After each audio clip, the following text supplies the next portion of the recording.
Sheila Chandra is a now retired English singer of Indian ancestry.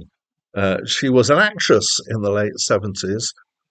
She acted in the classic kids' school based soap opera Grange Hill, which people of my age will in Britain will remember.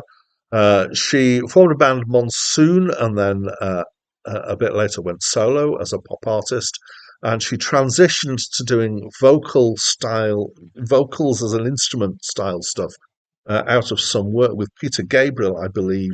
And she recorded some albums with the Real World label, which enabled her to do live performances, which were just her and her voice with taped drone music. Hi, my name's Dan. So this is a review of an album that I'm designating as a hidden gem.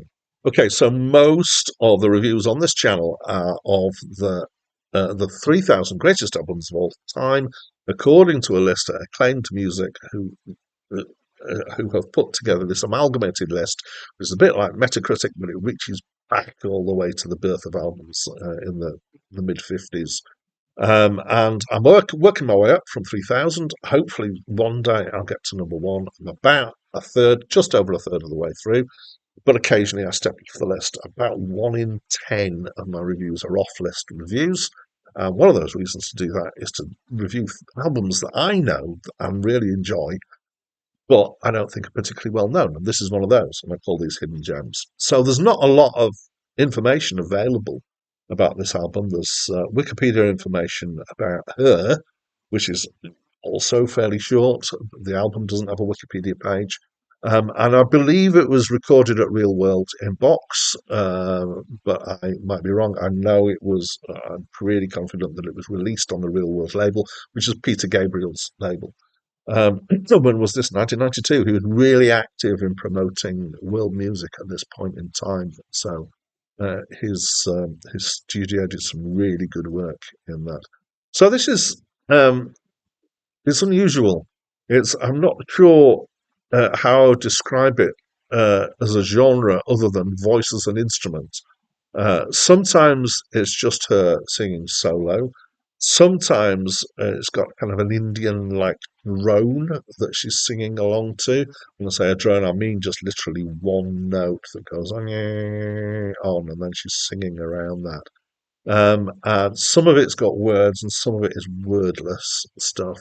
And it mixes some Celtic tradition approaches and words and some Indian slash Eastern sounds. Sometimes it sounds a bit Arabic to my ears. I might well be wrong on that because my ears are not very good, because that is not my own tradition. Apparently, ragas are an inspiration here. So ragas are um, specified patterns of songs and music that are in Indian classical music. Saying classical doesn't mean it's like our Western classical music at all. And let's not go too far down that road. And then there are two tracks which are spoken rather than sung and are scat-like percussive talking. And these two tracks are called Speaking in Tongues. And I think it was one of those is the first thing that I heard of Sheila Chandra, which I went, wow, this is amazing, and found out more. Um, the singing when there's words is in English and in other languages. I don't know what other languages. Some of this, so there's at least one Celtic kind of influence thing here that feels like it comes from the Christian tradition. There is some that I believe comes from the Hindu tradition. Certainly Shiva is a particular focus. One of the tracks, which is Om Namaha Shiva, which is the last track on the album, is more of a mantra. Um, and Shiva, I think, is mentioned elsewhere as well. I was listening to it whilst I was washing up yesterday. Was it yesterday? My son came in and he said, "Have I entered a cult ritual?" And he kind of thought this was kind of an unusual style of music. It is quite otherworldly in feel. And then the Speaking in Tongues tracks are quite different for the rest of the album.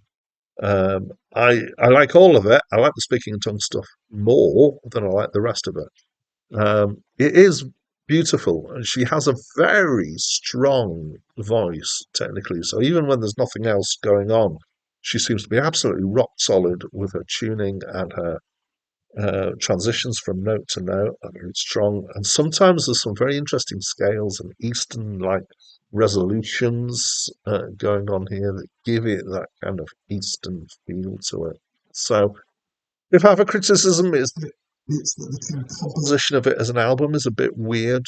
Its flow and its arc isn't maybe as good as it could be. It feels a little bit more like a compilation in some ways from that. But otherwise, technically, from the feel of it and from the atmosphere and the texture it creates, it's just it's something quite amazing, I would say.